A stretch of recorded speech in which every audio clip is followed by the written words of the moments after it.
Welcome to the lighter side of the dark side. It's your weekly freak show here on Renegade Radio and also on Spotify, Stitcher, Apple, Deezer, Google, iHeartRadio. Everywhere you get podcasts. This is the Dark Mark Show. Probably should have had you adjust that first. I'm sorry. I just you realized. With that? Yeah. Sounds like Got a little some bit bad of bass. Yes. Little noise. I didn't realize. I'm Dark Mark, the goth comedian, and it's Halloween month that continues. Mm-hmm. And there's, speaking of Halloween, there's a treat right there. Yeah. Everybody's favorite vegan heavy metal DJ, Hannah Bach. Yeah. A little bit more of a ghoul than a treat. Well, you know what's weird? Because you showed off your ink last week. Uh-huh. And I didn't know you never. It just hit me like today that you never had ink before. No, I have. I got my first tattoo when I was 18, and then I got another one when I was in my 20s. Oh, because It's on my back though. Because somebody was going to tattoo you on the air, and you said no. I didn't say no. I was gonna let Dangerous D put Slayer in my inner lip. Dangerous D? Dangerous D was going to come in, and he wanted to tattoo both of us in the studio. We still might do that. We still got a couple more weeks here at the Ruby, so we'll see what happens. But We love Dangerous D. we love Dangerous D. We, Yes, we do. And how was your week? My week? Yes. Oh, it was fun. I went to this I like scary movies thing in downtown LA. What's that? They have a bunch of movie props, Nightmare on Elm Street, and you just take photos with it. It's fun. Okay. They tell you a lot about the movie, and you go into these little rooms. Right. Yeah. Well, I did a show at the CIA a couple months You ago. did. Which I do periodically. Over Yep. the year and a half, I've done probably 6 or 7. You always say you're going to go. I do. Because this is a place for you. And you're going to find out why. Because right here is one of my best friends. And have you ever seen Blood Diner? Yes, I have actually. Do you recognize who's right to your left? I don't, but I have seen that because I remember that title. That is the proprietor of the CIA, the Barnum of Burbank, the star of Blood Diner, the star Georgie. and director of Writer. Is it coming back to you? Yeah. Of The Secret Life of Jeffrey Dahmer. And the CIA is a place that has not 1, not 2, but 3 corpses on display. Carl Crew. Hello. Hello. Killing me. Yes, third time you've been on the show. First time you've been actually with another full-size guest. Because first time you were by That's yourself. terrible. You should not talk I'm about not talking her about like that. Hannah. Because you remember Michael count. Gogan? Who do you think introduced me to Michael Gogan? It was this guy. Oh, And okay. the thing is, I did the show, and actually, sometimes the sideshow acts do get a lot of attention. Sometimes the magicians get a lot of attention. This show, the crowd went crazy for all the comedians, with good reason, because I stacked the deck with a lot of good to great acts. This is a great guy that I had on. Brilliant. Different acts. Brilliant. He's been on Comedy's Dirtiest Dozen with Chris Rock and Tim Allen. His name's on the comedy. Bill Hicks. And Bill Hicks. That's right. I forgot Bill Hicks is in that. He was in he was in Sam Kinson's documentary. He apparently was in Suicide Kings, which I forgot. And, Oh. No, actually, I was on production on Suicide King. oh, okay. That's he's been- exciting. I'll tell that story. That's it's a good, great funny movie. story. He's Actually. been- It is a great movie. Yeah. He's been out. He was in the 5 Heartbeats. He's been right. Yes, I was in the 5 Heartbeats. 5 Heartbeats. All I Want for Christmas with Leslie Nielsen and Thora Birch. Right. And let's not forget that blockbuster, Yeah. runaway sci-fi classic, starring Bridget Nielsen, and that was called Galaxis. I've seen And Galactus. yes, me and Freddie Asparagus were in that. I remember. I just saw Three Amigos. I forgot all about Freddie Asparagus. Me and Freddie. That was the only movie we got to do together. And, Right. It was a lot of fun. Anyway, these are 2 raconteurs. We're going to hear all sorts of stories. Yeah, I can Before tell. we Raconteur. What is that exactly? I don't. a storyteller. Oh, I thought it was somebody that like, owned a lot of stuff or something. A raconteur. I prefer It's- grievous tartuffles. Right. Oh, No. How dumb I am. I'm sorry. No. That's a Not hoarder. dumb. A hoarder collects a bunch of stuff. That's not a No, that- no, hoarder. I'm calling you a hoarder. I don't Hoarders, no. A hoarder is someone that has garbage in their house. Yeah. A collector has stuff, and when you go in there and go, you got all this stuff. Yes, I just sold that over there. A guy's coming to pick it up for $1,100. So don't tell me what I. No, but if somebody has a You bunch know of what I'm stuff, talking about. like Carl Crew, and he's got all sorts of stories about it, that's a raconteur. Well, Okay. yes, okay. Anyway. So I guess I qualify sort of as a kind of a rack rack. You got a nice rack there. Oh, well, thank you. But I was eating across the street. Uh-oh. No, I was eating across the street at the down street at Toy? the Sunset Grill. Oh, Sunset Grill. Haven't eaten at the Sunset Grill in over 30 years, and it looks completely different now. But they how was the Sunset Grill 30 years ago when Don Henley was writing songs about it? Oh, go back to the early 80s. It was just a little place, and you sat in the front on stools. Right. You never right. went in there. You couldn't go in. It was just right. And the old guy was, and that's what it was. And comedians, all of us would go eat there. Sometimes really late at night, and you'd watch the working girls walk by. Right. But I was eating there. That's in the song, I think. Yeah. Watch the working girls go by. Right. Okay. So I'm sitting in there, and the big screen's on, and J-Lo is on. And she's with Alex Rodriguez, who I used to like as a Yankee, but he just said they're not gonna win the World Series. I screw him. But anyway, I'm looking at J-Lo, and not to be sexist or anything, but I realized she's not that endowed. She's not very She's big. not busty. Yeah, she's not busty at all. I always thought she was. It's all in her ass. Well, I guess. I mean, but I'm not. I'm trying to be. She's look, an I attractive wrote woman. J-Lo got small boobs, but I didn't want to say that. Yes. But who am I to say? I would say she's beautiful, just like Hannah. Oh, she's gorgeous. I mean, yeah. I said not. I'm not. I'm not even on the same level as that woman. No, but You're much higher, darling. You're on a much higher level. favorite. Trust me. You're a beautiful, I should say that. I don't not terribly. I mean, you've got what B's? A. Hey, see? Very proud holder of an A cup. See, there's nothing wrong with that. There's nothing wrong with that. Hey, my boobs are bigger than Baltimore. I was giving you a Anyway, boob. before we get started with these boobs, go to Audible, audibletrial.com/DMS. You can get comedy books, comedy albums, books about the sideshow, about all sorts of, whatever book you want. It doesn't matter. 50 Shades of Grey, get a Harry Potter book, whatever you want. You get one book and 2 Audible originals. Now, Alien 3, not a great movie. But William Gibson, the cyberpunk writer, wrote a different script. And they got Michael Biehn, Lance Henriksen, and an all-star cast to do an audiobook of the script. Oh, wow. I was just telling Carl how much I like Kate McKinnon on Saturday Night Live. She did an Audible original where she plays a fairy princess. Her and her sister did a whole thing. It should be great. Bob Newhart interviews up-and-coming comics. That's an Audible original you can get. Of course, when I say up-and-coming, I mean like Will Ferrell and Judd Apatow, people in their 50s. But he's 90, so to him, they're coming up. You can get 1 free book, 2 Audible originals. Go to audibletrial.com/DMS. You say that, but I've had a lot of people go, what's the code? What's the code? Because they're taking advantage of it. So it's audibletrial.com/DMS. Just got back from Portland. I was listening to audiobooks. It's great. One more sponsor before the shenanigans start. On me, Do Me's Home Cooking. Because you're vegan. Yes, because I'm vegan. Have you either of you been? See, you went to Sunset Grill. Have you? You got to go to Do Me's Home Cooking one of these days. Okay. Right in the corner of Fountain and Vine, right next to the M Bar. Mm-hmm. The best vegan food you've ever had. It really is. You can choose from And Mexican. you don't have to be vegan to enjoy it.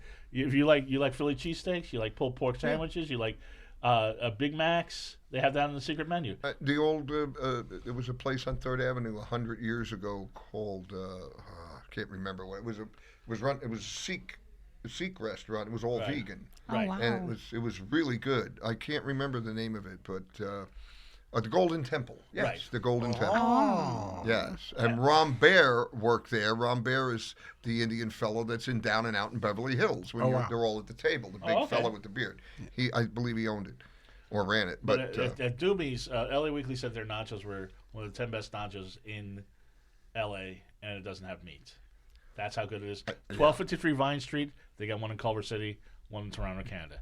Now, I have to tell my brother about it. He's like hardcore vegan. No way. I don't You should have eat brought anything. him. No, I don't eat anything with a face or a family. And Yeah. well, exactly. it's everybody's going vegan now. I heard Pizza Hut's is. got vegan It's the pizzas thing. now. Burger King's got vegan burgers. But forget that. Go to where the originated Do Me's Home Cooking, the original vegan junk food. And if We you're in love the it. Culver City area, catch their brunch on the weekends. Yes, they have brunch on the weekends. Yeah.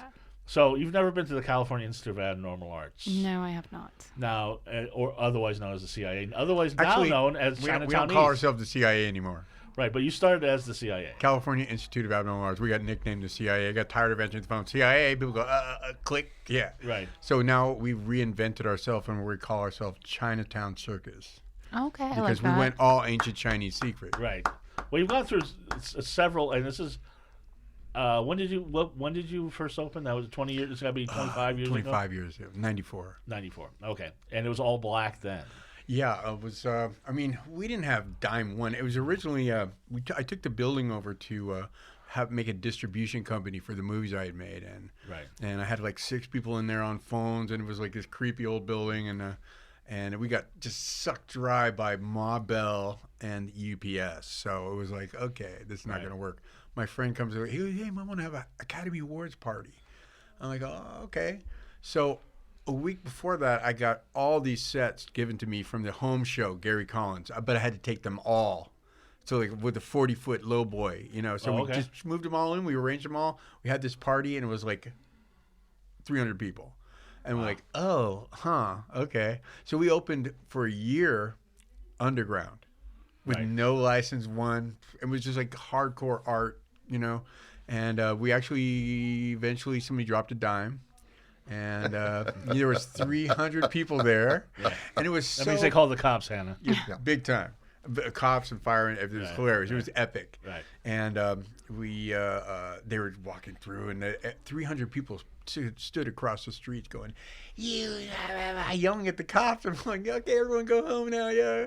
And like the cops are walking around just going, this is highly organized. And I'm like, what? They just didn't understand art. So. Right. But then we took about 8 months. We got all our licenses, and then we opened legally for 25 years. Right. Wow. Did you start with the carnival design right away? No, it was all black and white, but it was black, and we had it black light, different places, so you literally did not know where you were. Right. You that was the whole point, was getting away from wherever you are, getting out of your comfort zone and seeing something different. It's still the point. Right. But we had a rubber brick wall on hinges that was 20 feet tall. Wow. And a fake Brady Bunch fireplace. And if you knew how to pass through the shadow, it looked like you walked through a wall. So it was the secret entrance to the CIA. Oh, wow. Yeah, it was funny. Now, I know Hannah's allergic to the Valley, but Joey, you've lived in the Valley too long. Did you know the CIA was there? In all the time that I have lived there and driven down Burbank Boulevard, I glanced over, seen it, had no idea what was there. When I went to do the show that night, one of the acts that was there, a girl and a guy, I can't think of her name, she was on, the fellow was completely gray. He's goth, and his wife, I believe, was there, and she looked like a harlequin. She was a goth like harlequin, and they let me in through the entertainer's door. They said, "Oh, you go in through there." Stage door, yeah. And I walked in, and immediately I was like, "Oh, that's Mortis and Lillian. They'll be here next week." Okay, yeah, Lillian, that's it, yeah. Mortis and Lillian. Yeah, and I went in, and I was like, "Oh God, I worked for Forey Ackerman. I worked for Famous Monsters magazine back in the day. Cool. So I used to walk around in his mansion down in the basement going, oh, my God, that's the creature from the block. I'm going to touch him. Wow. See, what I used to do there was at lunchtime, Forey always wanted me to go to lunch with him. And I didn't always want to go because he always wanted to eat a house of pies, and everything there tastes like they just grilled it. Coffee tastes like they pour it on the grill and scrape it into the cup. I live right just okay. Pies down. So I would say, no, Forey, I brought lunch and I want to catch up. And I'd go, oh, okay. And he'd leave.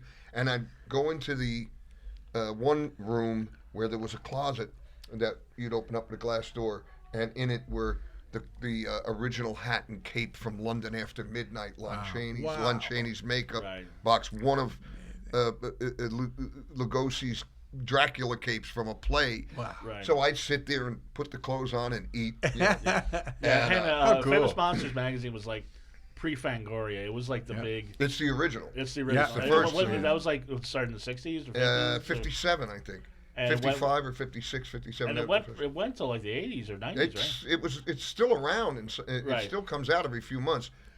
The thing that I have at home was a creature from the Black Lagoon, the mask, the original head, and the hands the claws, whatever you want to paw, whatever. The fins or whatever. The fin, whatever those were up on a shelf, and they were deteriorating.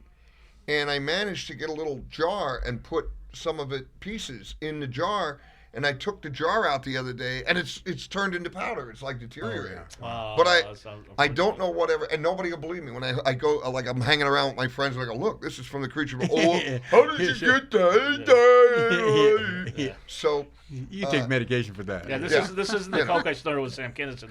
This is the no, the this is band just from the Creatures Actually. You know, by the way, if you like gaming, I'm on Twitch. It's a show called Rule of Thirds on Twitch, and we're on Sundays. My friend and I, Devin Hammond. Well, check it out. Yeah. Yeah, Devin Hammond is a really great guitar player, musician, or whatever, but he's also a game nut, and we fish a lot of the old games out. This week we'll be playing WWF and possibly Missile Command. Well, yeah, you're a big wrestling fan. We're gonna get to that because Carl played a wrestler. Oh yeah. In Blvd. It's all coming back to you, right? Yeah. Hannah? Yeah. By the way, I had Bela Lugosi's suitcase. Oh. Yeah, it was Bela Lugosi in gold on it. It was really sad. I gave it to a friend of mine named Drac, who was in a band. Just here, take this.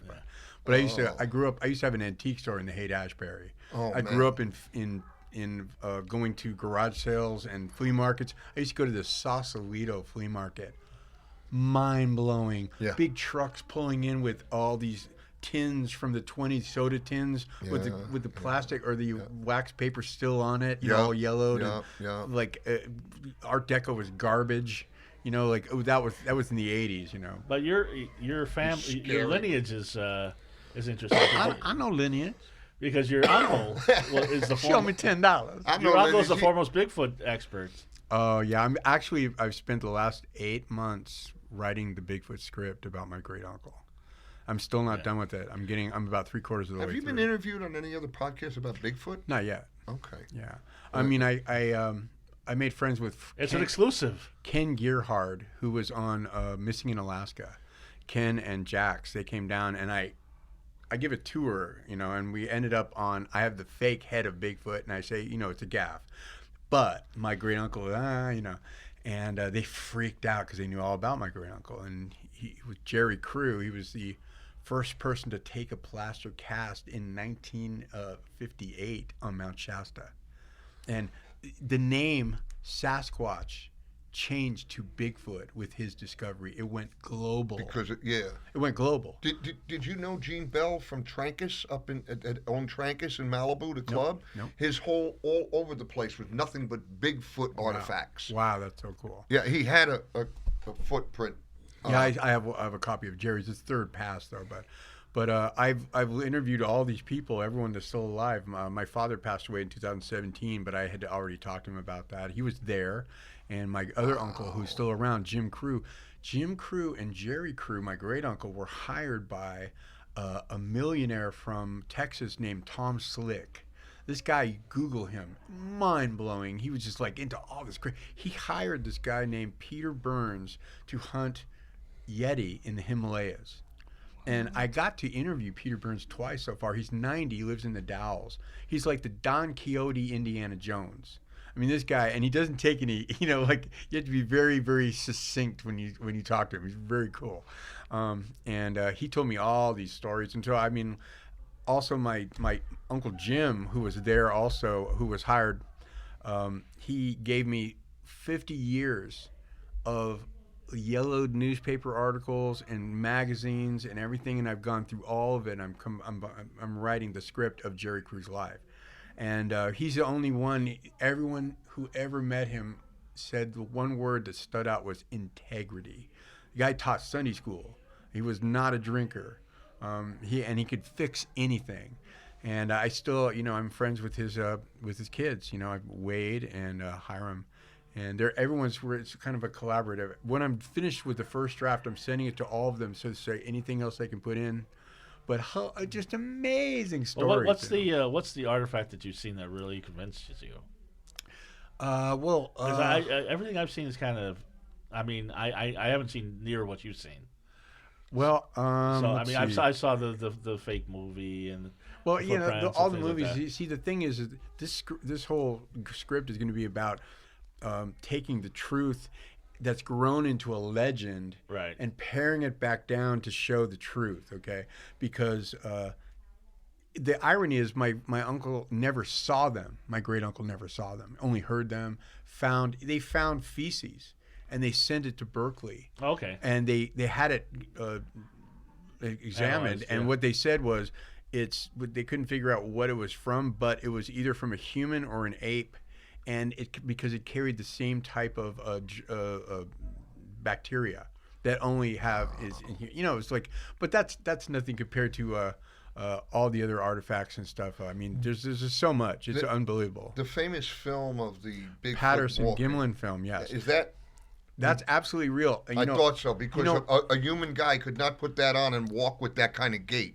Thank you. You said the correct word. Also, my great uncle drew the map for Bob Titmus. I love saying that name, Titmus. Yes. Who That's gave almost it, as good as Jerry Slick. Yeah, there you go. Who gave it to Gimlin. Wow. And this was like right in the same area where he got this. So, yeah. Fascinating stuff, though. We're going to be talking about what we really think it is. And it goes, there was a whole thing about the hoax, Ray Wallace hoax. This guy, he was so jealous of Jerry. And he was working with him up there as part of his construction company. They were clearing roads. And Jerry was on a tractor, like a crawler. And they would cut through the deep forest. This had never been seen by anybody.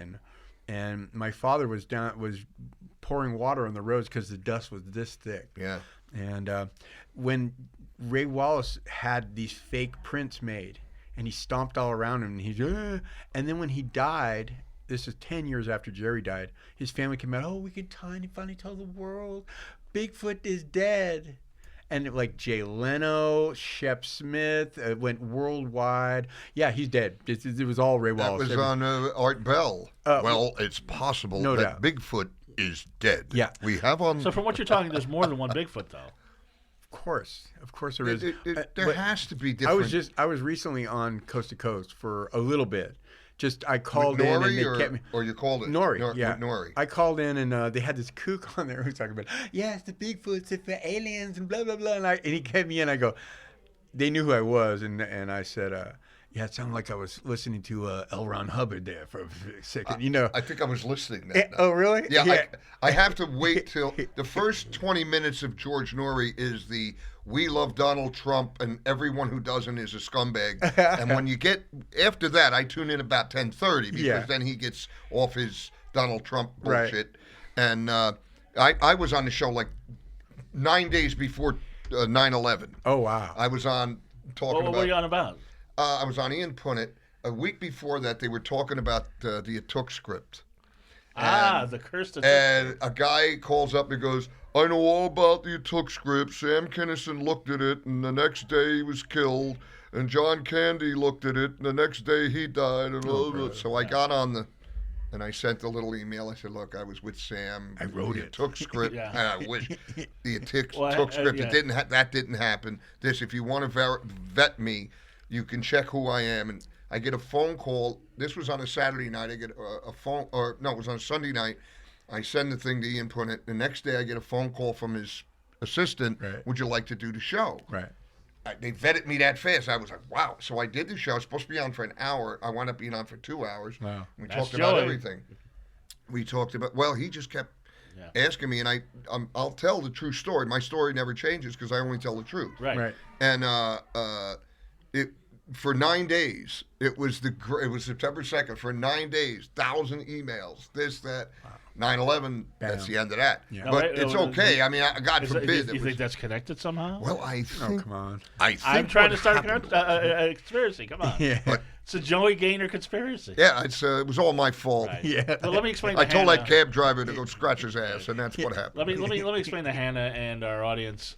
Hannah is sitting here. And I know Hannah's right there. Not right. Hannah, there was a script called Atuk about an Eskimo, and every fat guy in Hollywood, fat funny guy, was attached to it. Started with Belushi. And then Belushi died. Then Sam Kinison was attached. He died. But John Candy. If you go, it goes Kinison, then John Candy, then Farley. No, it's Belushi, then Candy, then Farley. No, then Kinison, then Farley. There might have been one other guy. I don't know. But that's the only 4 guys I know who died from it. Well, but Kinison died like 2, 3, 4 years later. Right. Because he never even read the script. It's like I was at the going away party before the... Yeah, tell the story, because the story's great. We're at the going away party at Sam's house. He's going to go and shoot in New York. This is his first big starring role. This is the biggest thing. And I hope they have medicine next door. Paying him millions of dollars for his first lead movie. They're going to give him all this money. And I'm up at the house, and we're having this big going away party, and everybody's there. And so I go over milk to and him. Cookies, as a Sam Kinison party tends to be. Yeah, a lot of milk and cookies. Yes. So I said to him, so you like the script? Is it, it sounds like it's going to be really funny. Do you like it? And he turns to me and he goes, I haven't read it yet. And I looked at him. I went, you start shooting this coming like Wednesday. You haven't read the script? He goes, no, I'm going to read it on the plane. And then any changes, we'll do those. And then we'll, And I said, well, Sam, not for nothing, but I mean, that's not how it works. You're going to tell them when you get there, I don't want to do this, this, and this. You should have told them that 3 months ago. Now you're going to have a... So he got really pissed off. What do you know? Well, that's what happened. He got there. I don't want to do this. You got me screaming in every scene, blah, blah, blah. My friend who was the writer with him, Dan Barton, was telling me Sam went in and I'm not going to do this. We got to shut down production. And they just said, that's it. Goodbye. This is not how you do this. And he was never in a movie again. It was. It's a shame because he was fantastic in Back to School. In Back to School. I mean, it's a shame. That's all. And it's interesting that he had that because it reminded me. I did a show with the late Taylor Negron. I know you know him. Taylor was great. And I was telling Fox. But I asked him because every movie he was in, he stole the scene. And I was like, how do you do that? He's like, I just, it's like, honestly, I just throw the script. If the script's terrible, which they normally are, I just throw it away and improvise and just keep improvising. And finally, they keep the shot. But he was always a supporting character. And when you're a lead, it's a whole different thing. So probably Back to School, he improvised a lot. And he thought he could do that for the lead. Well, that's because Rodney said go nuts. Right. Rodney and Harold Ramis really directed Back to School. Right. The original director that was on that, it was more like, oh, what are we doing? Oh, that's great. Okay, I'm going to smoke a cigarette over here. I don't know what to do. Anyway, and I heard that from a lot of people, not just from one guy. But I don't know. I forget the director's name on it. Alan Smithy or whatever it is. Right. But anyway. I got that joke, by the way. Yeah, well, you and 3 other people, and a couple directors had Alan Smithy credits, but you are the young comedians must just love hanging out with you because there's a whole comedy nerd culture now where people really love the history of comedy. It's really funny. I'm going to be 64 years old. I make no bones about it. But you don't look it. No, I look 80. You look great. Yeah. Hey, does he look 64 years old? No, you don't. Not yet. Not yet. Yeah. But well, I hope I'm not ill. I've been losing weight. I keep knocking wood, but I shouldn't do that because now you look. I noticed that you lost weight when I saw you. Yeah, well, I've been ill, but no, actually, I gave up sugar. As Good. Yes, I got rid of white sugar, and it helped a lot. It really changes your whole life. It brings a zhuzh down to. It got rid of all of that, and I don't care about a lot of stuff I used to, like what did Trump say? Oh, now I could care less. I'm not voting for him, so what's the difference? Yeah. I'm not going to waste all that time. What was we talking about? No, you are a virtual history of comedy. You told me that when your first time doing stand up was at the Comedy Store. Very first time. And Mitzi Shore passed you. What happened was in 1975. I went to see Freddie. I went to see Helen Reddy at the amphitheater. My uncle was a ticket broker, a big one here in L.A. So he took us to the amphitheater. But Freddie Prinz was opening for Helen Reddy. So we were really there to see Freddie Prinz. Wow. And I got to see Freddie Prinz. The only other live stand-up I'd ever seen was when I was a little kid. I stood on a milk box in front of at the back window of the Club Miami in Keansburg, New Jersey, and watched Rodney. Oh, wow. And then I thought I could get away with the second show, and a big meaty hand was on my neck. Hey, kid, you can't stand here in the alley. So that was the end of that.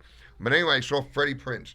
And then that October, the following, it was in August of 75, October 75, Richard Pryor does a week at the Pantages. And I go to see him 3 nights.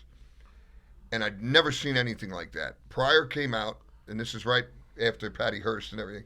And Pryor walks out on stage, silence. And he goes, Patty Hearst, bitch got some dick and went crazy. And the place went nuts. And I'd never seen anything like that. So I watch him. And then I said, I heard there's this place called a Comedy Store, and Richard Pryor hangs out there. Right. So I start driving I'm 19, barely 20 years old. I'm driving to the Comedy Store every night. I'm sitting there, and I see this guy, Paul Mooney, who wrote for Richard Pryor. Who wrote for Richard Pryor. But I didn't know that. Yes. And I'm like, wow, I thought Pryor was crazy. This guy's really wild. Right. So now every night I'm at the Comedy Store like it's night school.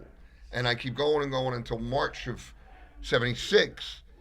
I wanted to go on, and I had the greatest thing ever happen. I went over to Steve Landesberg, Dietrich on Barney Miller. Barney Miller, yeah. And I was a big fan of his. And I said to him, he was great. Open mic nights, this potluck night, what they called it. Right, they never called it, Mitchie never called it open mic. It's still called potluck night. Right, it's potluck night. It's the right name. Oh, yes, it is. Oh, boy, is it ever. Yeah. And so I said to Steve, we were all standing around outside, I said, they give you 5 minutes, but is that enough time to really get them going?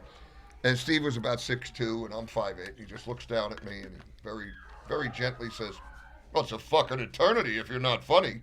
And I just looked at him and went, oh, please, can we go over to the Hyatt here in the club? Tell me what if he didn't tell me that, I probably wouldn't be a comedian. I probably went up there and been a complete asshole and just said, fuck this, they don't know. And you know what? That's exactly what happened the first time I did comedy at the Comedy Store. No, I did comedy in junior high school a couple times. But the first time I was in a club was Comedy Store in La Jolla.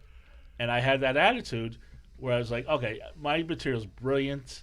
It's going to kill. It was actually a comedy contest, and it was awful. The material I was really lucky. Shit, but I had never done stand-up in my life. Right. I was a musician. I was a singer. And I was in bands and all of this. And then I started to go to the Comedy Store, and I saw one guy after another, and I said, wow, this is a lot better than bands.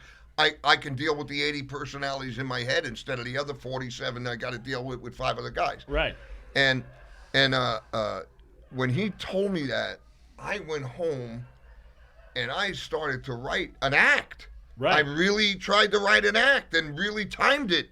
And he said, if you got 3 minutes, do 3. If you got 4, there's no overtime. You don't stand up there taking a beating. It's better to go short to go long. Yeah, I still have the tape. I still have the recording of it. Wow. I was doing Richard Pryor doing the weather. And as Richard Pryor, I said the N-word. Nobody got mad because I'm doing Richard Pryor. Right. This is 1976. Yeah. My act was completely ethnocentric, and it still is. Yeah. But I got over, and it took me another 2 years to really know what I was doing. Right. And Mitzi actually at one point said, you gotta go somewhere else. You're not funny anymore.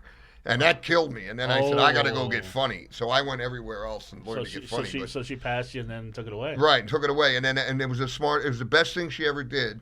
And then luckily I got to study comedy again with guys like Mitch Walters and Biff Maynard and now, where'd you go? Guys that were to the Ollie Improv Prater. or the Ice House? Or?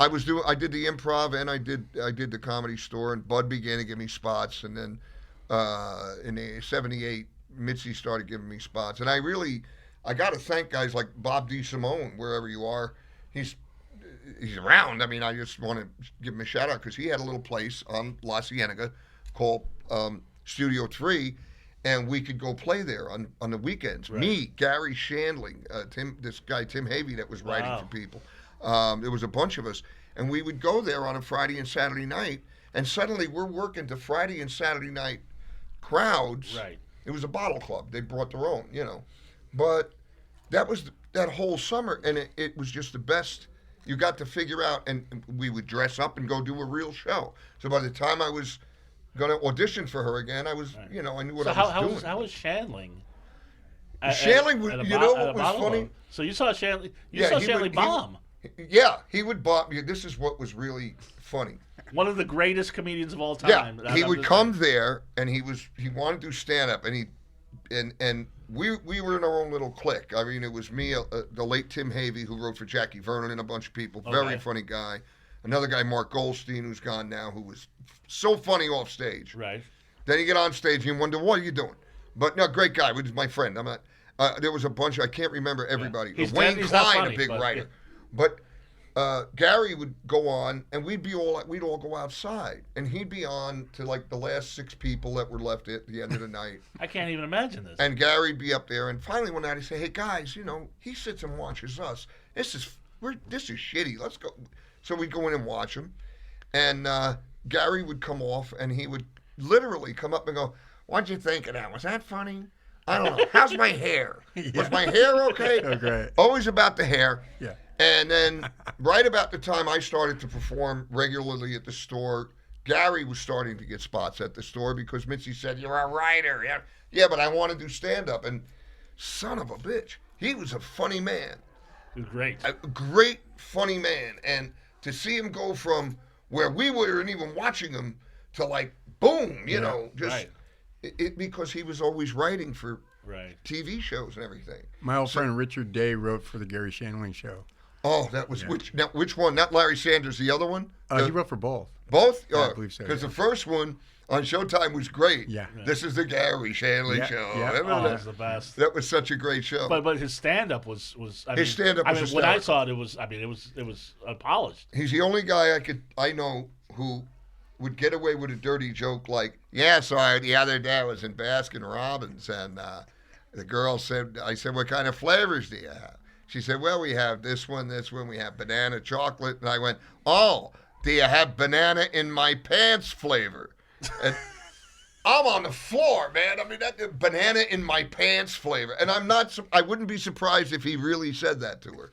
Yeah. Because he would say something in a manner that you go, "Oh, well, let me look. Banana in my pants."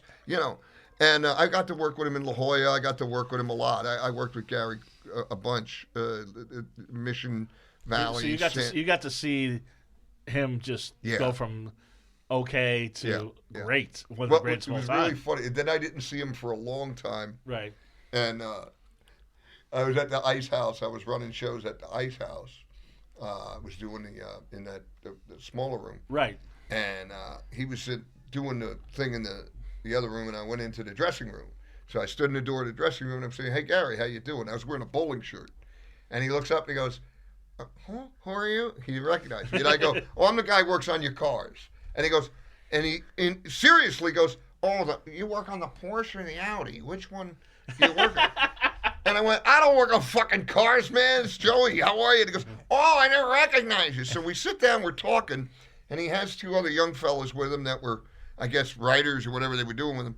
And he looks at me and he goes, "Life's hard, isn't it?" And I looked at him and I went, "Not for you." Yeah, right. Yeah. Life is hard. What kind of question is that? But you saw all these comics at their embryonic stage. You saw Sam Kinison bomb. You saw. I saw Sam Kinison bomb in Texas. I saw him bomb here because he was screaming and yelling, and he didn't have it. I mean, I've seen a lot of people bomb. I mean, but you've seen people at the beginning. Of the yeah, I've seen some of the greatest acts that ever eat the bird, and that's what you do. I mean, that's what happens. What about Chris Farley? I never seen here with Chris Farley. If you remember the old what was that place we used to do wrestling shows there? No, it was in Hollywood. Had a big dragon thing up on I can't think of the name. It'll come to me in a minute. And then they shut it down. But we used to do a wrestling show with Johnny Legend every month. Oh wow! Every month, Incredibly Strange Rock and Roll Wrestling. Right. And at one Saturday night, well, Chris Jericho would show up, and all these different guys that were wrestlers when they were in town and hang out. And we do it. It was rock and roll bands and wrestling. And my manager character was L. Ron Farrakhan. Oh, that's right. And he's a Mausoleontologist. He's buying up Hollywood Boulevard, and it's crazy. And my whole thing was unity through division. That's what I would preach. So I'm up there preaching one night. I'm doing my whole shtick, and all of a sudden I feel a huge arm around my shoulder and like weight, and I'm dropping, and it's Chris Farley. Wow. and he jumps on me, and he grabs the mic, and this man's doing God's work. And he's up there with me for like 20 minutes. If anybody out there has the video, please, please, let it out. Let it out to the world. It was one of the greatest things I can remember. And he was really partying. And it was about 2 months before he passed away. Wow. And, he was brilliant. He was. Moguls. The name of the joint was Moguls. Right. Moguls. It had like 9 rooms, and when we would do a show, like Ian Whitcomb would come in the other room, and he'd do some music, and then he'd sell a bunch of records, and Eric Caden from Hollywood Book and Poster would have a whole thing set up with all kinds of stuff, and it was a happening once a month. It was packed to the gills. Right. I'll tell you what's happening is the Chinatown East. That's a happening. What a transition there. I'm trying. There's so much to get to, and there's so little time. We need a 7-hour podcast. With you two, we do. These two. With you two, but there are 3 dead bodies at the Chinatown Circus. Tell us about all 3. Well, first of all, I used to be a mortician. Yes. Wow. When I was 20. Can you do something for my crow's feet? Yeah. Come over. I'll give you a twofer. Yeah. So I know the rules. Pre-1925, I don't need a permit. So 25 years ago, we had a freak show. So if a body was dead pre-1925, you don't need a permit. But after 1925, it's like an antique. Yeah, you better have a permit after that. You look at Lenin. You know, it's like becomes like old guns. I didn't know. I didn't know that was a law. Did you know that, Hannah? Mm-hmm. I was going to go to school to be a mortician. She knew. So. Oh, okay, yeah. See. So anyway, we're basically, bonding here. 25 years ago, a freak show came through, and they were like, "Yeah, we got Uncle So and So on our ranch." I'm like, "Bring him down," and they did. Yes. And they come back every year and do another freak show, and we have another memorial service for Achille. His name was Achille Chatouillet, and he was a really crappy clown. He was like a drunken mess, and he wasn't even French. He just tried to get on the French, thing with the Achille Chatouillet. He died of chronic nephritis, which is kidney damage from drinking too much. His last request was that he would always be on display. So they had him hermetically sealed in his casket in clown makeup, and he's wearing his Shriners Parade outfit from 1906 in Detroit. Right. You can go to our Facebook page and see a clip of the very first memorial service we ever did 25 years ago. Oh, I got to check that out. Yeah. His casket's on the stage. People were performing in his honor. It was very somber, They're playing taps and everything. And the family's like, woo, faking it. And a magician gets up at the end and did some juggling because he loved juggling. Right.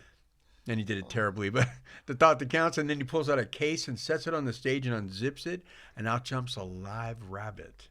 And you can see this on a clip. And the rabbit jumps up on a stool, leans into the microphone, and says the closing benediction like a black preacher. Amen. Freaked everyone out. And you can see that clip on our page. It is so people were like, ah. What that really was a trick microphone that leaked yogurt, a trained rabbit, and I'm backstage going, hallelujah. Yeah, it was so great. So we do something like that every time they come back. Dear Lord. Yeah, it was really hysterical. He's got a centerfold in the Ripley's book last year. Right. I have a wonderful framed certificate from Ripley's congratulating me on my corpse collection. Yeah. My mom is so proud. I'm sure she is. No. Well, Ripley's a TV show got canceled because they filmed at your. Well, that was the arm of Claude de Lorraine. It's a human arm in a shrine. It was on Ripley's with Dean Cain, and you're not supposed to photograph it. I didn't say that to them. And real quickly, it was Claude de Lorraine was a French nobleman, turn of the century, Paris. His wife was a singer, not too good, and she wouldn't sing during World War I. But when it ended in 1918, I will now sing, and she got on the Paris Opera stage and slipped and broke her neck. And he freaked out. He was in the booth overlooking the stage, freaked out and shoved his arm right through a window. And they had to amputate his arm. And instead of throwing it in the trash, he enshrined his own arm. So this is the shrine of the arm of Claude de Lorraine. And that's at the Chinatown East. You're not supposed to take a picture of it. Why? I have not. It's cursed if you photograph it. I don't know why. I've seen about 250 people take pictures in the last 25 years. I've never really heard of any problems. But those people were never heard I've never from really again. seen any of them again either. Yeah, and Ripley's is off the air. Oopsie. Yeah. But the thing is, with that, you can leave something and get a wish in 24 hours. Right. I have a trunk load of stuff that's almost full. Right. We just redid that whole area, so we're gonna bring it back and put glass over it so you can see 25 worth of offerings on. And people go, well, what's the deal? I go, well, there's 2 rules. The first rule is you have to be Chinese. No, I'm just kidding. No, the first rule is whatever you leave, it has to come from you. You cannot borrow it. And the second rule is you can never verbalize what you wish for ever. And in 25 years, I've never heard of anyone not getting their wish. Very nice. Because they can't verbalize it. Right. Once you verbalize Except for 3 weeks ago when we can, I get my damn wish. I said, child, what did you do? She goes, what you mean? I said, you leave something from yourself. Right. No. I said, that's your problem. I borrowed $1. We can't do that. Yes. There's Hello Kitty keychains, rings, watches, dollar bills. There's a human foot over there in the corner. Don't even want to know what they wish for that. Yeah. Right. But yeah, so people, if they want to do it, we have to do it all at once. Anyway, the other 2 bodies real quickly are, I grew up in San Francisco, and I used to go to school on Nob Hill, drop down into Chinatown every day. Chinatown, San Francisco. Right. It's insane. It's like makes this one look like It's Knott's the Berry Chinatown Farm, of the United States. It's gorgeous. It's Anyway, the original Chinatown. well, pretty much, yeah. United And States. actually, the real story with that is in 1906, when the earthquake happened, it didn't look like it did now. It was all like just regular, and they were just there, But what they did was they got American architects to look at designs of temples, and they rebuilt Chinatown in 1906 to make it all look Chinese. But it was American people doing that. But now it's aged 100 years, so it's like a movie set almost. It's gorgeous. Anyway, went to school in Uphill. I met these Chinese families that literally took me underground. They showed me the plague tunnels. That's where the opium dens are. And my name is Carl Crew, and they call me Klala Clue. And I was like, okay, yeah, I'm Klala Clue. And I actually called them up after all these years. They call me the Barnum Burbank Blvd. I've done freak shows for years and years. And we reinvented ourselves, and we went all ancient Chinese secret. Yes, when you get there, you wander through the back alleys of Chinatown. Right. It was more of a circus thing than kind of a pirate thing. Well, Actually, pirate thing was pre-circus. Right. Yeah. House of 1,000 Corpses. That design with the colors of red and yellow stripes, apparently inspired by the CIA. Well, the art director came over and hung out with us for a few months, before he did that. And Right. So they brought the body of Fa Choi down. Fa Choi was a magician for underground opium dens in 1914 in San Francisco. Now he's embalmed with pure mercury. Right.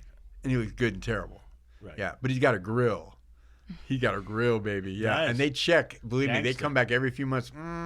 Okay, all there. You're like, I'm gonna steal a Chinese dead. Yeah, anyway, yeah, and I love the family. They're like Right, family. of course. So he had a monkey for an assistant in the opium dens, and the monkey outlived him by 10 years. Wow. When the monkey passed, they stuffed him, and I am getting the monkey to sit right next to him. Nice. Yeah, cool.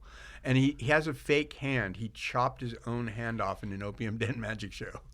Guess a little osmosis was going on, yeah. So they put this fake hand on him, and all the fake skin fell off. It's 2000. Right. It's 1914, yeah, or 1914, yeah. That's right. I've opened for jazz singers like at Hop Sings. You remember Hop Sings? Oh, I in Marine remember, Del Rey? yes. And like the audience would be, they'd clap like this, hey, yeah, man, Yeah. But I can't figure out being in an opium den. Oh yeah, trying to well, do an what act, you kill him. Yeah. Where are you from? Where are you from? Not big laughers. No, I by the way, a few years back, I was actually in centerfold in Guns and Ammo. They had me there holding my sawed off. It was real nice. Oh, that's charming. Well, interesting because I remember when I had you on the show, Carl was like, I can't believe that's the Joey Gaynor. That's the Joey Gaynor. Now, he was impressed because I guess you told him some Andy Kaufman stories.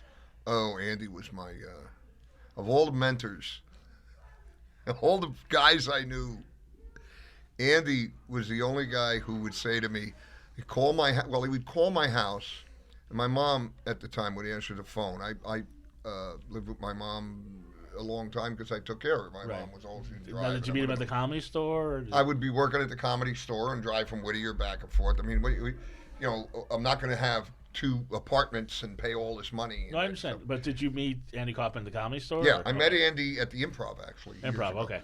And then I got to know him at the Comedy Store with the wrestling women and everything. But he'd call my house, and my mom would answer the phone. Now, Andy, if you went up to Andy and you started doing one of his characters, he'd walk away from you. Right. You could not do Latka. He'd walk away. Right. He calls up, and he says, "It's Andy Kaufman. I want to speak to Joey." And my mom goes, "Oh, Andy Kaufman." And she goes, "Tippy-ta." And I could hear him on the other side of the phone go right into Latka. Oh, so he did that for her. And they're both going back and forth with this gibberish. Oh, that's so cool. And then she's talking to him, and New York, and I live here, but I'm from Jersey, and blah, blah, blah. Oh, yeah, I like it over there. Oh, yeah, blah, blah. Oh, I love when you do this thing and when you do Elvis. And then she goes, "Oh, Andy wants to talk to you." I'm like, "Oh, great. I'm standing there. Oh, yeah. Oh, is it for me?" Oh. Yeah. So he would call me up from time to time and go, "What are you doing?" "Nothing right now." "Good. Get in the car. Come and meet me at Pioneer Chicken on Sunset, or meet me over here, meet me there." One day we went and wrestled women. How's that? That was great. What do you mean? I lost. Oh, what more do you want? Was that in front of a crowd or just as No, just at this apartment. He went up to this apartment. he was tripped out with wrestling. There were these 2 girls there. They were both they were both gorgeous, and they were in great shape. And he goes, "Okay, you're going to wrestle that one." And I'm like, "I am?" And the next thing I know, I'm pinned down and whatever. And there was no sex. That's what was wild. But there should have. But there was arousal. Yeah. But anyway, I did a lot of different things with him. When Bob Zmuda broke his arm, I was refereeing for Andy at the store, and I think I've seen a clip of you because I remember I saw a clip, and it's like that's not Zmuda refereeing. No, it was me, and what was crazy was in the main room, he was gonna wrestle, and he would come out and start with, "You women should be home, maybe cooking a little meal for your man. You shouldn't have jobs," and right to the throat. And I mean, women, after the first week, the women that started showing up were not like yourself. I mean, they were like ready to kill somebody. They were wearing combat boots. These were big girls were showing. And they really and Andy we'd have to pick the women for him to wrestle. And we'd make sure it wasn't somebody that wanted to really kill the guy. Right. Because they were, I refereed from one night, and yeah, I cheated. I felt that he deserved to win. And a bottle whistled past my fucking head. A beer bottle. Wow. And I hear a woman go, "Oh, fuck, I missed. You motherfucker." And I'm like, all right, we got it. So we would get the hell out of there, And the best was I'd say to him, "Boy, they want to kill you." And he'd just be going, "Oh, great, great." And the thing was, people love to hate him. Yeah. And what a lot of people don't understand is if you get the audience to hate you, that's no good. They got to love to hate you. Right. It's like wrestling. It is wrestling. Yeah. If you are a heel in wrestling, and I have been a heel manager, right, and the bigger the heel I was that night, the interfere in the match, give the guy brass knuckle, whatever, and they booed me and threw shit and want to kill me, you come out of the place, and there's all these kids lined up to get my autograph. Oh, it's so good. "Oh, you were great, man. We loved it. You gave the guy the brass knuckles. You just were booing me." No, so cool. People go to wrestling to see the bad guy lose. They don't go to see the good guy win. Right. They go to see the bad guys. And Andy was from, "I'm going to be a bad guy and make you like me." Right. And it took me a while to learn how to do that. But when I finally learned the secret, he kind of taught me the secret of how to do that. That's so and cool. it's I mean, I'm happy to be doing a lot of stuff. I was sick for 3 years, so I'm happy to be back doing this, doing everything. Well, we're glad to have you back. Oh, so am I. And let me tell you something. And where's the time go? Let me tell you something. Already? I'm telling it's almost. Well, wait a minute. I just want to say because we haven't talked about the other. Oh, you have a question? Well, no, I want to say we did Bigfoot wrestling at my place. Oh. Yeah, they set up the whole main room was one wrestling ring. Yeah. It was broadcast on Twitch. Oh, and wow. All these superheroes would wrestle Bigfoot. It was insane. It was they had so a good. Bigfoot. Yeah. Not a real one, but No, but a guy. Yeah, it was. I would have loved that. Oh, you would have loved it. You would have loved it. Okay. I identify with that, trying to be. My friend Lana, Lana Lloyd, she was the glitter goddess of the Sunset Strip, and she married Alice Cooper for a week. Okay, and she yeah, that qualifies. Yeah. So anyway, she used to do all the extra work for all these shows, and she would call me up. She goes, we're gonna go on the show. You're gonna make money, and you can pretend to be my. So we went on Moral Court. And I went on as her neighbor who lived in a condo right next to her. And I was complaining. I was suing her because I have children here and she's coming out here showing her breasts. What am I doing? These are kids, And the whole thing was like, all the audience were her friends and they didn't know we were friends. And I'm like, if I wanted to see udders, I'd go to a zoo, And I lost $1,000 with that one, yeah. That's a good one. Yeah. But afterwards, all the people wanted to kill me. They go, no, that's my friend. She also got me on another show when I went on. It was like Hollywood, you just go on and, I had this horrible divorce, and I was on there with like Cece DeVille and these other people. And I'm like, it was in Vegas and it was like horrible. And then the lady who was on there, a guest psychologist, she was going to give me free.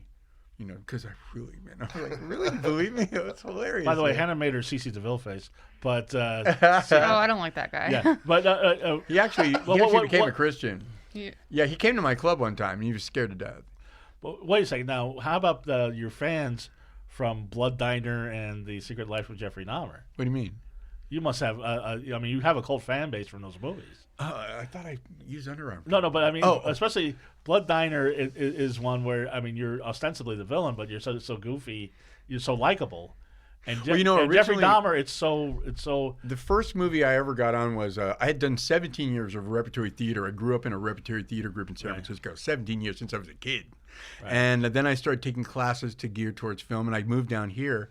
And I had collected cars. I had a Cadillac limo, 60 Cadillac limo, which was pink, and a 61 Cadillac limo, and blah, blah, blah. They rented the cars for me to get on a movie. So I go down to this movie. It was called Modern Girls. It was being shot downtown. I drive down there. I've seen the videos. I was the doorman. There's the doorman. Right. And I'm driving down, and I had a Pontiac Chieftain convertible. I'm driving, and it's hot. My hair's standing straight up. I get a suntan. I go, there's the doorman. Get him in a suit. I'm like, okay. And so, but I knew about schmoozing. So when I was on the set, I schmoozed around and found the director, and I found the casting director, creepy casting director. Right. And he called me. And he said, they're doing this, reading this for this role, and no one can get it because they want him to be retarded. And everyone is reading for it, and they're saying no. And so he took me up on Sunday night to Hollywood, the Hills, and for Jimmy Maslin and Jackie Kong. And I go in there, and I said, you know what, I'm not going to play retarded, okay? I don't want you, whatever. And I said, I'm just going to do it animated and slow. Right. And so I did it, and then 3 days later they sent it to Vestron in New York, and they called me back, you got the role. And I'm like, ah! So that was it. So have you had any of the weird interactions with fans? Strange ones? Oh, many. Well, see, I run the CIA, California, right. So I get all kinds of crazy calls all the time. Right. I'm collecting for my book letters, and people send me, the aliens have come and they're in my living room and blah blah blah, and I get it all the time. But I do have people that approach me, especially with the Dahmer film. I'm calling from Florida, and I just want to say, and I'm like, what? Okay, well, click, because they like the movie so much. But which film is the Dahmer film? I've seen a couple of them. Jeffrey Dahmer, The Secret Life. We were the first people to come out. I literally wrote it from police. Did you play Dahmer? Yeah. I wrote it from police interviews. I know, that's why I'm looking. I'm like, wait a minute.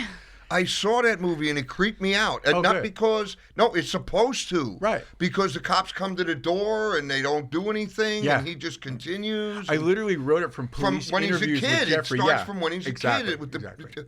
I took Bill Osco was on the phone with me one night. He goes, you know what? You look a little like Jeffrey Dahmer. I said, okay. I found the police transcript. I wrote my script from police transcripts. And actually, I'm the only one that could say that Dahmer saw my movie in prison before he was murdered. I might have that at home on DVD. Oh, boy. I might have bought that. When Brent has it. Blockbuster was letting go of everything. I bought everything. Brent Carlson, the latest DVD, we do a commentary, me and the director on it. But I literally wrote, I got to be interviewed in front of his door. Wow. Before they tore it down. Right. And we did Milwaukee's Talking, and we did Maury Povich. And I met all the family members, in Milwaukee. These all, settling down. By the time we got to Maury Povich, it wasn't about like, you're the father. This was back in New York. This is pre-You're the Father. Yeah, back in New York. And I get there, and like they whip the families into a horrible, because they wanted ratings, Right. So it was the barbecue Carl Cruz show, basically. I can't believe. Go ahead. No, I just thought of Ed Gein because he's also Milwaukee, and you just think of Ed Gein. He was the guy that like, what did I wear tonight? I think I'll wear my mother. Yeah, right. Right. Oh God. And I can't believe we're like at an hour. We're going to be a little bit over, but I got to ask you a couple things. The band Haim? Yeah. We're on the Graham Norton show, and they said, they're like, well, and Graham Norton's like, what was your first gig? They're like, we played this club in North Hollywood, and they had like dead clowns. They said it was a clown museum. It was a clown museum. It was like a clown museum, which is not that inaccurate. Yeah. And Graham Norton was like, oh, that sounds horrible. But tell us about the last course. Was it Madame Wong? Oh, well, Madame Wong was... their family was friends with Fa Choi's family, and they wanted her displayed with him. And she was a midget magician jewel thief. Right. San Francisco. She died in 1914, I believe. And she would come on, and she had this magic act.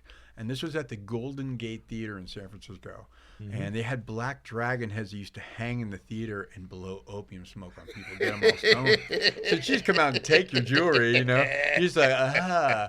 And but what happened was she stole a cross from this one guy, and he was not stoned yet. So he got up and he got a cop, and he brought him back in, and they witnessed her. She had borrowed the Lotus Jewel from the De Young Museum in San Francisco, and she made it disappear in her act. And she never brought it back. Yeah, she was arrested and went to prison. Wow. And she spent a year or so in prison, but she died in prison, thinking that she had gotten this jewel, and she hid it with the family. Well, when the family brought the body down and dressed her and everything, they brought the Lotus Jewel, which turned out to be a fake. Wow. And the museum was so embarrassed that they had something fake on display. It makes you wonder what's in museums, that they didn't prosecute or anything. And so that is displayed with her body. I do have the cover of San Francisco Chronicle 1913 showing she was arrested with the Golden Gate Theater. And if you go to Chinatown Circus, you will be giving tours and explaining all of these things. Yeah. It takes like a half an hour. When I was in Portland a couple weeks ago for the festival, I ran into Mark Gonzalez, who knows you because apparently he helped with the Chez St. John videos. Oh, wow. That's a whole nother deal. Now, let me real quickly. Vice magazine just did a movie, an article about Chez St. John, calling her the Tony Clifton of the internet. Okay, and that's because Eric Fournier, who I worked with for 10 years, and Chez St. John, he died, and when he died, he passed away 42. He drank himself to death. Okay, but he was a brilliant editor. Oh my goodness, insane. He was a maximalist. I'm a maximalist artist too. Why would you bother with anything else? So I worked with this guy for 10 years, and he met her in an art colony. She was in a train accident, and they put her in a military hospital. It was the closest one, and it was a hospital that the real Alphabet company was doing mind control on people, and they thought they did so much on her. They thought they killed her, and someone that was cool in there snuck her out and hid her in an art colony. That's where my friend met her, and he would bring her over, and she would be in a wheelchair. She wore a wig mask over her face. You have to see. I never saw her for ever 10 years. No one ever saw her face. It was apparently very, yeah. But she was a movie star. I mean, she thought she was a star. And she talked this. Hi again. Look in.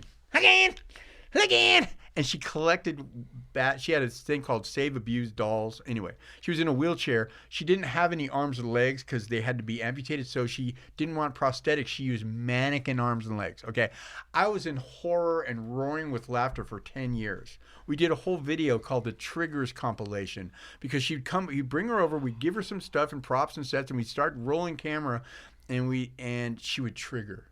So something would come out that was pre-programmed. It was like amazing. It was like so. I mean, we were the first people to show this stuff, and during the underground days too. And people would walk out just like roaring with laughter, but in horror, you know. And I would call you don't know Eric, how to react to it. It's really weird. I would call Eric at 2:30 in the morning to tell him how everyone reacted to the latest video. You know, it was amazing. It was amazing. She got written up in a Bizarre magazine from the UK. She now has. Finally did a documentary called Trigger Happy. Shay St. John, Trigger Happy, that tells the real story. She's in a witness protection program right now. She didn't die. See, she died and said, "Oh, R.I.P. Eric, R.I.P. Shay," you know. And it's like, what are you talking about? I work with them both. They're not the same. But that's what they said that Tony Clifton into the internet. So they had to put her in witness protection because she knows a lot of things. Well, see, they knew Eric was dying. These people did, and they said, "We'll make a deal with you, and we'll help you out a little bit, and you can, so she can escape." So we did one video with him playing Shay. So it would throw people off. Okay. Yeah, and for 3 years, you know, R.I.P. Eric, R.I.P. Shay, and I just didn't say anything. But Larry Wessel and we made a documentary, Trigger Happy. It's got like 151,000 hits on it right now. That's pretty fresh. Yeah, you gotta check that out. It's the weirdest thing I've ever dealt with. Yeah. And you know, Hannah, before we go, and we gotta wrap this up. But you know who has been at the CIA quite a bit? Your friend Elvira.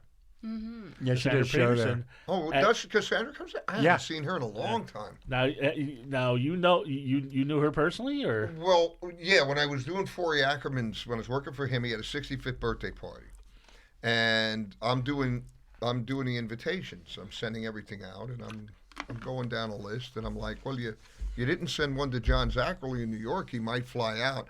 Well, maybe. Well, you didn't send one to Elvira. Oh, she's just trying to be, Vampira. I said, no, it's a little different. So I sent one to her, and I sent one to, and it was, they wanted, you had to pay to come to his thing, but there were certain people that didn't have to pay. Right. I put her on a guest list, and he wasn't happy, but yet when she got there, Robbie the Robot was there. Wow. Right. And Cassandra Pearson, and Richard Keel. There was all these people. Right. And everybody stood up to get applause. And she came as Elvira, which was very smart. I told her, come dressed as Elvira. And she came and she stood up to get applause, and the place stood up. Wow. The only other standing ovation was for Forey. It's his birthday. Wow. Right. Otherwise, they stood up, standing ovation for her. And I took a picture, and the photographer's name was Lee. I'll never forget his name. I can't remember his last name. His first name was Lee. And he took a picture of me with Elvira and Robbie the Robot. Wow. And for years, I've been trying to get that photo. Oh, right. Try to get a photo from a photographer. They think that if you have the photo, their career is over. Right. Lee Forbes, if you're out there, Lee, right. I want a copy of the fucking photo. I'll give you $10. The reason I mentioned Elvira, and I can't believe how fast the show went. Can you, Hannah? No, I'm enjoying listening to both of you. But here's the thing. It's Halloween. Yeah. The Addams Family movie just came out. The reason I mentioned Elvira, you're on the CD Elvira's Haunted Hits. Yeah. With your version of Frank Sinatra doing the Addams Family theme. Sure. Could you do that live for us now? If you have the music, why not? I have the music. Hold on. Oh. This is a Halloween treat for everybody. Frank Sinatra doing the Addams Family.